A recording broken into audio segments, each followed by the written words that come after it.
जहां बीजेपी इस काल को अमृत काल कहकर इंडिया को डेवलप्ड नेशन बनाने का एजेंडा रख रही है। अमृत काल का लक्ष्य है भारत और भारत के नागरिकों के लिए समृद्धि के नए शिखरों का आरोहण।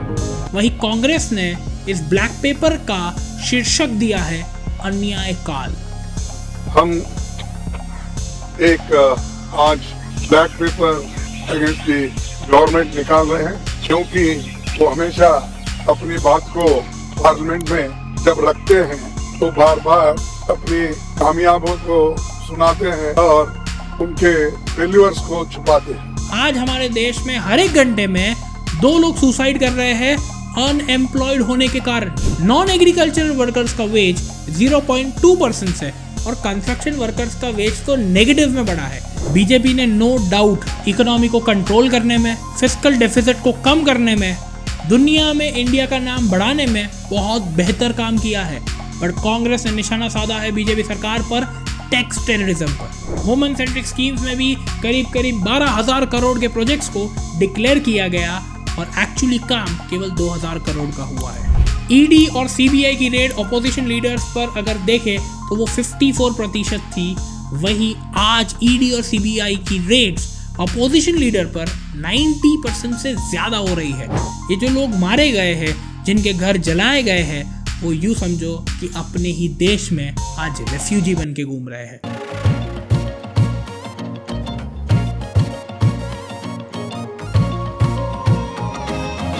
कांग्रेस ने एक ब्लैक पेपर पब्लिश किया है गवर्नमेंट के व्हाइट पेपर के सामने। यहाँ बीजेपी स्पोक्सपर्सन की बात सुनेंगे तो आपको ऐसा लगेगा कि इंडिया में सब चंगा सी, पर एक्चुअली में कांग्रेस का ये ब्लैक पेपर बहुत सारे इंडिया के डेवलपमेंटल फ्लॉस के बारे में बता रहा है, वो भी बहुत सारे फैक्ट्स और डेटा के साथ।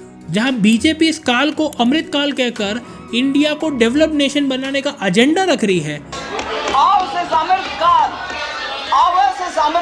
जब भारत की आजादी का अमृत काल शुरू हो चुका है, अमृत काल का लक्ष्य है भारत और भारत के नागरिकों के लिए समृद्धि के नए शिखरों का आरोहण। वहीं कांग्रेस ने इस ब्लैक पेपर का शीर्षक दिया है अन्याय काल। सरकार द्वारा टेबल व्हाइट पेपर संसद के अंदर बहुत सारे डेटा को बताता है और ये बताता है कि सरकार ने बहुत ट्रेमेंडियस जॉब किया है वेरियस सेगमेंट्स में। बट ये ब्लैक पेपर हमें सरकार की कई सारी गलतियों के बारे में बताता है, जिसमें से सबसे पहली गलती है अनएम्प्लॉयमेंट। आपको पता है आज हमारे देश में हर एक घंटे में 2 लोग सुसाइड कर रहे हैं अनएम्प्लॉयड होने के कारण। लेबर मिनिस्ट्री का डेटा ये कंफर्म करता है कि इंडिया के अंदर अनएम्प्लॉयमेंट रेट पिछले 45 ईयर्स के हाईएस्ट रेट पर है। और तो और अगर हम डेटा को थोड़ा ध्यान से देखें तो जहां 2013 में अनएम्प्लॉयमेंट रेट 5.14% था, 2019 में ये रेट 5.27% था, वहीं 2023 में ये रेट 8.003% है। आप देख सकते हैं कैसे अनएम्प्लॉयमेंट साल दर साल कम होने की जगह बढ़ता गया। इसके सामने चौंका देने वाली बात एक और है कि एक्चुअली वर्कफोर्स जो 2013 में था वो करीब 10 करोड़ था, पर आज ये वर्कफोर्स घटकर केवल 7 करोड़ रह गया है। तो जब काम करने वाले लोग कम हो रहे हैं, फिर भी हमारी सरकार इन्हें जॉब क्यों नहीं दे पा रही है? और तो और ये ब्लैक पेपर एक और मुद्दे को बताता है कि जिनको हमारी सरकार जॉब दे रही है उनका भी कुछ खास कल्याण नहीं हो रहा है। अगर आप डेटा को देखें तो पिछले 10 सालों में एग्रीकल्चरल वर्कर्स का वेजेस 0.8% से, नॉन एग्रीकल्चरल वर्कर्स का वेज 0.2% से और कंस्ट्रक्शन वर्कर्स का वेज तो नेगेटिव में बढ़ा है। यानी हमारे देश में अमीर और अमीर होता जा रहा है और गरीब होता जा रहा है। बीजेपी ने नो डाउट इकोनॉमी को कंट्रोल करने में, फिस्कल डेफिसिट को कम करने में, दुनिया में इंडिया का नाम बढ़ाने में बहुत बेहतर काम किया है। पर कांग्रेस ने निशाना साधा है बीजेपी सरकार पर टैक्स टेररिज्म पर। अब टेररिज्म वर्ड थोड़ा हार्श लगेगा, पर सरकार का काम ही ऐसा है। जीएसटी कानून बिल्कुल कांग्रेस लाया था, पर कांग्रेस का ये कहना है कि बीजेपी सरकार ने जीएसटी लागू करके छोटे दुकानदार की कमर तोड़ दी। 12 बजे रात को नरेंद्र मोदी कहते हैं भैया गब्बर सिंह आएगा, चलो। और तो और जीएसटी बिल्कुल गलत तरीके से लागू किया गया, क्योंकि पिछले 5 सालों में ही अगर आप देखें तो जीएसटी के अंदर 900 से ज्यादा अमेंडमेंट्स किए गए हैं। जीएसटी का मेन मोटिव था कि सभी टैक्सेस को सिंप्लीफाई करके केवल एक ही तरीके का टैक्स लगाया जाए, पर ये बार बार अमेंडमेंट्स लाकर ये छोटे दुकानदार और छोटे व्यापारियों को और ज़्यादा कंफ्यूज कर रहे हैं, जहां इनके लिए मेन प्रॉब्लम ये हो गई है कि टैक्स फाइलिंग के नए नए कायदे सीखने के लिए टाइम दे कि बिजनेस पे टाइम दे। जीएसटी, गब्बर सिंह टैक्स, 5 अलग अलग टैक्स बना दिए। छोटे व्यापारी को अभी तक नहीं समझ आई क्या है ये। अगला मुद्दा ये ब्लैक पेपर बताता है मैन्युफैक्चरिंग। प्रधानमंत्री मोदी ने लाल किले की बूथ से ऐलान किया था कि India make in India initiative पर काम करेगा। कम मेक इन इंडिया, जिसका मेन मोटिव था कि चाइना को बीट करके इंडिया मैन्युफैक्चरिंग एक्सपर्ट बनेगा। जहां इंडिया के अंदर मैन्युफैक्चरिंग जीडीपी के अंदर 16% कंट्रीब्यूट करता है, वहीं चाइना के अंदर मैन्युफैक्चरिंग उनकी जीडीपी में 64% कंट्रीब्यूट करता है। और यहाँ मुद्दा ये है कि जहाँ इंडिया को चाइना को बीट करके आगे बढ़ना चाहिए, वहाँ इंडिया का मैन्युफैक्चरिंग कंट्रीब्यूशन जीडीपी की तरफ साल दर साल गिरता जा रहा है। जहाँ 2013 में मैन्युफैक्चरिंग का कंट्रीब्यूशन जीडीपी के अंदर करीब 16% था, वहीं 2022 में ये घट कर केवल 13% रह गया है। तो सवाल आता है कि इतना बढ़िया इनिशिएटिव, मेक इन इंडिया जैसा इनिशिएटिव काम क्यों नहीं कर पा रहा है? क्योंकि इंडियन सरकार को 2 मेजर चीज़ों पर बहुत मेन काम करने की ज़रूरत है।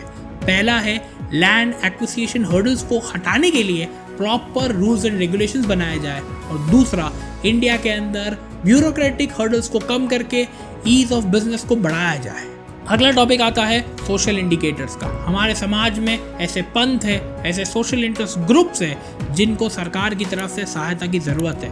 सरकार बड़ा खाती ठोक कर ये कहती है कि हमने बेकार की वेलफेयर स्कीम में पैसा ना बर्बाद करके कैपेक्स पे खर्चा किया है, जिससे कि हम इन ग्रुप्स को बेटर लाइफ दे पा रहे हैं, बेटर अपॉर्चुनिटीज दे पा रहे हैं, देश को बेटर इंफ्रास्ट्रक्चर दे पा रहे हैं। पर सरकार को समझना होगा कि अब भी हमारे देश में ऐसे ग्रुप्स हैं जिनको इन वेलफेयर स्कीम्स और सरकारी सपोर्ट की ज़रूरत है अपनी कम्युनिटी और अपने आप को अपलिफ्ट करने के लिए। साथ ही साथ इन वेलफेयर स्कीम्स के इम्प्लीमेंटेशन पर भी सरकार को बहुत ध्यान देने की ज़रूरत है, क्योंकि कुछ बड़ी स्कीम्स जैसे कि प्रधानमंत्री फसल बीमा योजना जब लाई गई तो टारगेट फार्मर्स के 50% फार्मर्स ने भी इस स्कीम का फ़ायदा नहीं उठाया।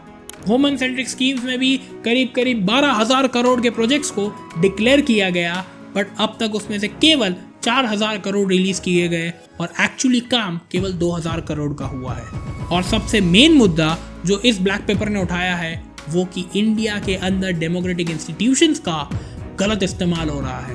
कांग्रेस ने डेटा के हिसाब से अपने ब्लैक पेपर में बताने की कोशिश की है कि पिछली सरकार यूपीआई के अंदर ईडी और सीबीआई की रेड अपोजिशन लीडर्स पर अगर देखें तो वो 54% थी, वहीं आज ईडी और सीबीआई की रेड्स अपोजिशन लीडर पर 90% से ज़्यादा हो रही है। इससे अपोजिशन लीडर्स को दबाया जा रहा है। और तो और सबसे अजीब कहानी यहाँ ये है कि यहाँ जब कभी कोई अपोजिशन का लीडर अपोजिशन को छोड़ के रूलिंग पार्टी को ज्वाइन कर ले तो बीजेपी के वॉशिंग मशीन में वो डूल जाता है, उसके खिलाफ के सारे केसेस बंद कर दिए जाते हैं।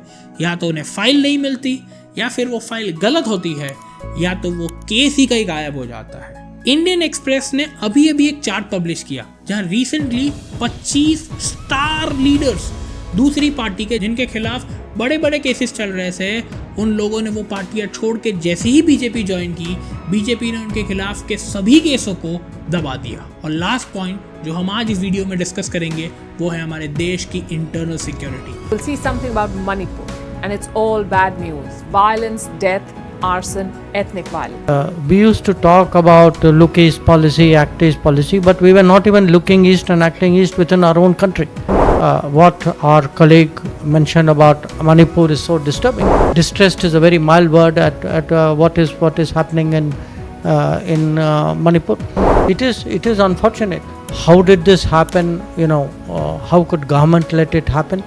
There cannot be anybody who would not regret what is happening there. I mean, what's happened there is truly tragic. जब कभी आपने पीएम मोदी के भाषण सुने होंगे तो वो कश्मीर के वायदे देते हैं, वो बताते हैं कि कैसे कश्मीर में टेररिज्म को कम किया गया, कैसे कश्मीरी पंडित वापस कश्मीर जाकर रहने लगे, कैसे कश्मीर में नॉर्मलसी लाई गई। मैं ये मेहनत आपका दिल जीतने के लिए कर रहा हूं। तो हम इस सरकार से पूछना चाहते हैं कि उन्हें कौन सी फोर्सेस रोक रही है मणिपुर के वायलेंस को रोकने में, क्योंकि आज मणिपुर की सरकार भी बीजेपी की है, सेंट्रल में सरकार भी बीजेपी की है, सभी एजेंसियां भी उनकी है।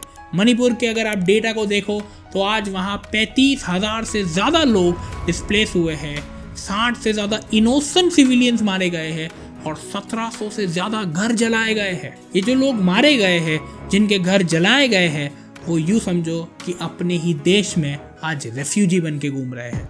और भी कई मुद्दे हैं इस कांग्रेस के ब्लैक पेपर के अंदर, जैसे डीमोनेटाइजेशन का मुद्दा, चाइनीज़ प्रॉब्लम और फार्मर्स प्रोटेस्ट के बारे में। डिस्क्रिप्शन में इस पूरे डॉक्यूमेंट की लिंक शेयर कर देंगे, जहां जाकर आप इसे पूरा पढ़ पाएंगे और ये समझ पाएंगे कि हमारी सरकार किन किन फ्रंट्स पर सही नहीं काम कर पा रही है। सवाल ये नहीं है कि कौन सही है कौन गलत है, आप किसे सपोर्ट करते हो, आप किसे वोट करना चाहते हो। सवाल ये है कि आपका वोट बहुत इंपॉर्टेंट है और वो उसी बंदे को जाना चाहिए जो इस देश को आगे ले जा सके, जो इस देश के डेवलपमेंट में एक मेजर रोल प्ले कर पाए, जो आपके फ्यूचर के लिए एक बेहतर इंडिया बना पाए।